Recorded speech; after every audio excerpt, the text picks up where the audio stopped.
estamos a falar tanto de ódio, de ódio, de discriminação, de manipulação, de desinformação, de consequências perigosas. Vamos falar um pouco de amor. Vamos falar da escola. Vamos falar um pouco de amor. Bom, Teresa, eu quando estava a conversar consigo para preparar um pouco também este programa, estava a pensar aquilo que a move como diretora de turma, para levar a sua direção de turma ao Parlamento dos Jovens, onde se vai falar exatamente sobre estas questões. E, ao pensar nisso, lembrei-me de uma compilação das cartas pedagógicas e outros escritos de Paulo Freire. Vejam lá o que eu me fui lembrar. Das cartas pedagógicas e outros escritos de Paulo Freire, e lembrei-me em particular do texto de apresentação desta compilação, que foi escrita pela mulher de Paulo Freire, pela companheira de Paulo Freire, que se chama Ana Maria Araújo Freire, e ela explica que intitulou a este conjunto de textos Pedagogia da Indignação, mas que poderia ter chamado também Pedagogia do Amor. Eu achei curioso, pedagogia da indignação e pedagogia do amor. Ela disse que seria igual. Porquê? Ela explica que ambas as palavras, indignação e amor, traduzem o compromisso de Paulo Freire com a verdade. A questão da verdade e do compromisso com a verdade está por detrás desta ligação que ela faz com a indignação e com o amor. Verdade, ela diz verdade entendido como ética humanista e também como uma praxis. Que se opõe a todas as formas de ignorância. Nós estamos a falar aqui de ignorância e da manipulação de ignorância e, no caso do projeto que a Silvia referiu, a manipulação da ignorância com efeitos de discriminação e de exclusão dos diabos, que são as minorias. Não é? Teresa, acha que uma pedagogia da indignação e do amor poderiam também explicar o seu compromisso e da sua escola, na medida em que há outros professores que estão por trás, o seu compromisso com a verdade, ou a sua motivação, o que é que vos levou, qual foi a vossa motivação para levar uma turma do ensino básico, meninos do 8º ano, a participar neste Parlamento dos Jovens? Porque é que é tão importante fazer viver às turmas e a estes meninos uma experiência sobre a verdade e a não verdade? Obrigada pelo convite. Eu se calhar começava com dois ou três apontamentos de comentários de alunos que ultimamente têm feito. Por exemplo, ainda esta semana, a propósito de trabalhar, pedi que eles, 12º ano, que trabalhassem sobre um tema, uma notícia que eles tivessem ouvido e que quisessem apresentar à turma. Tiveram um pouquinho de tempo para fazer e um grupo de alunos quis aliar o Dia Mundial da Mulher à situação da Ucrânia e às mulheres que neste momento ou ficam ou partem, ou ficam para combater ou partem com os seus filhos. E uma das alunas chamou-me: "Oh professora, aqui assim afinal, esta notícia sobre o início, ou porque é que há o Dia Mundial da Mulher, esta notícia não é verdadeira." Então não é verdadeira porquê? Porque esta história que se conta, afinal não é verdadeira. Então não é porquê? Porque eu descobri neste site que afinal isso é mentira.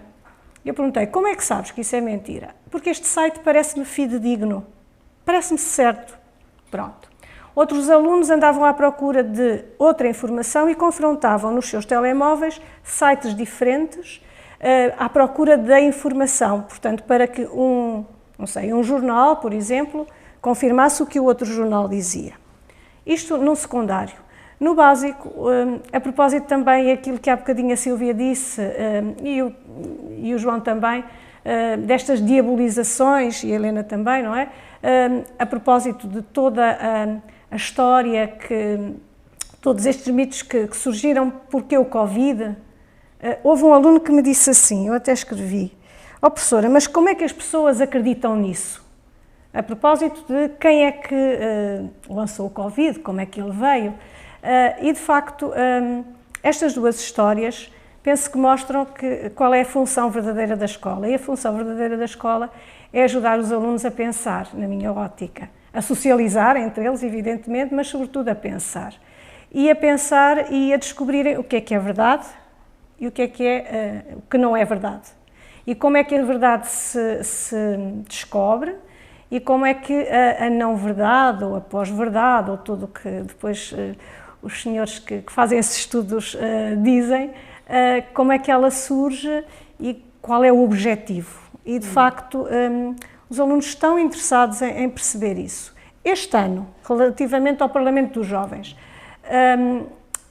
por acaso, ou se calhar não é por acaso, porque há sempre este tipo de assunto também acaba por ser um pouco mundialmente ou globalmente, não sei, bastante abordado ultimamente. O Parlamento dos Jovens é sobre a desinformação e o combate às fake news. Então todas as escolas que querem apresentam turmas, grupos para irem ao Parlamento dos Jovens, e depois os alunos que são selecionados em cada distrito irão ao Parlamento mesmo, à Assembleia da República. É interessante, saiu ontem ou anteontem, saíram as medidas que todas as escolas lançaram. Aqui no nosso distrito nós temos, e não me quero enganar, portanto vou aqui dizer, temos 37 escolas do ensino básico que apresentam medidas para o Parlamento dos Jovens e temos 26 escolas do ensino secundário. Portanto, são aqui uma média de 300 alunos, mais ou menos, que para preparar esta fase se analisou, argumentou, percebeu um pouco o que é isso de fake news e desinformação. E uma imensa adesão. Muito grande adesão. Não fui ver aos outros distritos. Claro. Isto é só no distrito de Aveiro. Sim. Não sei se posso dizer mais uma coisa. Sim, diga, Teresa. Eu hoje o que é que eu pedi? Pronto, como vinha para aqui, pedi ajuda aos meus alunos, a outra turma de 12º ano, e imprimi as medidas que estas escolas do nosso distrito propõem, e pedi-lhes ajuda e disse, olha, eu tenho aqui estas folhas, por favor ajudem-me, que eu hoje vou participar num programa e gostava muito de saber que tipo de medidas é que as escolas vão propor. Agora a voz dos alunos. Agora é a voz dos alunos. A voz dos alunos, sim, Teresa. A voz dos como alunos, mediadora, exatamente. Portanto, eu tive hoje 20 e poucos alunos a analisar as medidas que os colegas tinham apresentado, a analisar e evidentemente não fizeram uma análise profunda, mas foi mais um levantamento de tipo de medidas que se propõem. E é muito interessante, portanto, destas medidas eles não conseguiram ver tantas, porque, pronto, serão aqui umas 180 medidas que estão apresentadas, muitas repetidas, não é? Mas, por exemplo, vimos que para a escola, e é lógico, os alunos propõem, há 30, podem ser repetidas, mas, portanto, 30 medidas, digamos, que são para abordar, sim, campanhas nas escolas, palestras, a disciplina de TIC, por exemplo, que tenha, sobretudo, a análise também dessas de situações de desinformação. Consideram alguns alunos que deve ser desde a pré até ao secundário, fazer trabalho à volta disso. Outras, pronto, campanhas, palestras, criar apps para se desenvolver o espírito crítico. Que é que eles propõem mais? Penalizações a nível nacional, verificação da veracidade, depois também sensibilização, por exemplo, da terceira idade, é interessante, há algumas sugestões nesse âmbito. Pronto, se calhar. Fala-se pouco realmente da terceira idade. Falaremos nisso talvez à frente, porque talvez se articule muito a questão da desinformação com a digitalização e com as redes sociais, e portanto a terceira idade aparece aqui menos. Muito interessante isso, mas nós já lá iremos. Se me permitem, eu iria então agora focar sobre as fake news em si. Okay. Ou seja, estamos a falar de quê? Como é que isto se cria? Como é que se criam estas aparências e estas pós-verdades? Como é que isso se criam? Porque a verdade é que elas andam por aí, não é? Elas andam por aí. Elas andam por todo o lado, não é? Elas andam por todo o lado, espalham-se à velocidade de cada clique e contaminam muitos e tantos. O seu elevado índice de transmissibilidade decorrem muito, eu penso que podemos dizer, da sua arte de bem parecer. Não é? A arte de bem parecer. Eu estava a pensar nisto e acho que as fake news encarnam ao expoente o que se recomenda para a mulher de César. A mulher de César não importa ser, a mulher de César o importante é parecer. Teresa, este aqui, continuando consigo, não se deixe enganar, é a injunção do livro do João. Na sua experiência como professora e como diretora de turma, que contacta anualmente com dezenas de jovens, até que ponto é que crê que eles se deixam enganar? Há pouco estava o testemunho de um jovem que dizia está errado, não está certo, vou ver.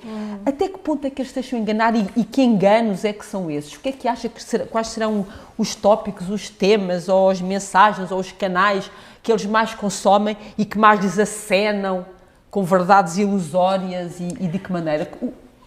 Até que ponto é que eles acham que não se deixam enganar? Para nos deixarmos enganar ou para sermos enganados, temos que saber analisar, não é? Temos que ter sentido crítico. E penso que esse é um dos papéis da escola, não é? O fazer pensar e o despertar nos alunos o sentido crítico e fazê-los analisar, comparar. Por exemplo, durante algum tempo, quando surgiu a Wikipédia, muitos alunos apresentavam como webgrafia a Wikipédia. Infelizmente, até políticos, de vez em quando, e pessoas com outras responsabilidades, citam a Wikipédia. Agora, os meus alunos, eu digo-lhes, vocês não podem usar, até digo que estão proibidos de usar a Wikipédia, e eles perguntam porquê, e agora, pronto, já passados alguns anos, a maior parte dos alunos já percebe a razão. Mas, de facto, este site, ou TikToks ou outro tipo de redes sociais, os alunos consomem bastante e tudo o que vêem, eles e se calhar nós, adultos também, nós acreditamos. Nós partimos do princípio que ninguém está com o objetivo de nos enganar. E, portanto, a nossa... Alguma incredibilidade nisso? Alguma ingenuidade, alguma... Quer dizer, eu não sei, eu pessoalmente sou bastante ingênua e acredito que uma pessoa que me conta uma história não me quer enganar. Mas, de facto, depois quando vou analisar, e é isso que eu penso que com os alunos é importante fazer, é fazê-los pensar. Será que isso é verdade? Estavam a falar, por exemplo, agora do aumento exponencial da gasolina e do petróleo e tudo.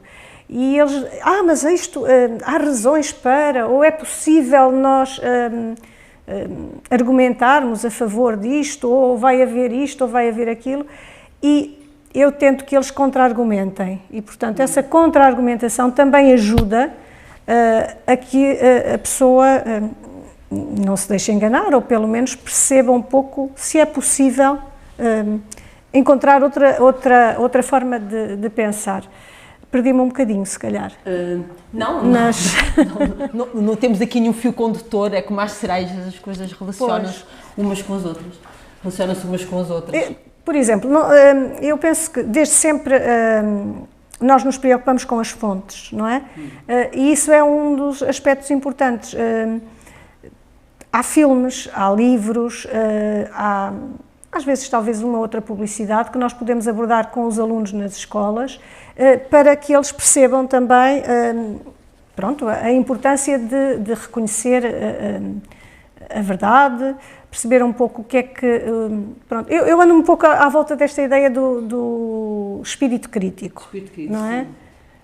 Se calhar passava agora... Sim, não, vou passar ao João, porque o espírito crítico é um dos aspectos da Concept, não é? Sim, um dos nossos objetivos. Aliás, um dos objetivos deste livro, não se deixe enganar, muito claramente é referido que é desmontar e desocultar, através de exemplos concretos, e há imensos exemplos, os múltiplos artifícios desta arte de bem enganar. Que é importante, como a Teresa dizia, Sim. que é muito importante que os alunos a identifiquem, não é? De que se servem, nestas análises de tantos exemplos que Sim. estão no vosso livro, nos vossos livros, poderia sistematizar de que é que se servem os agentes das fake news para criarem estes mundos fictícios e ficcionais em que todos nós, desde logo as crianças, nos deixamos escorregar. E depois tão inadvertidamente partilhamos nas redes sociais. A questão da inadvertência que a Teresa referiu, eu penso que é importante, porque depois esta partilha é inadvertida. Claro. Depois cria-se...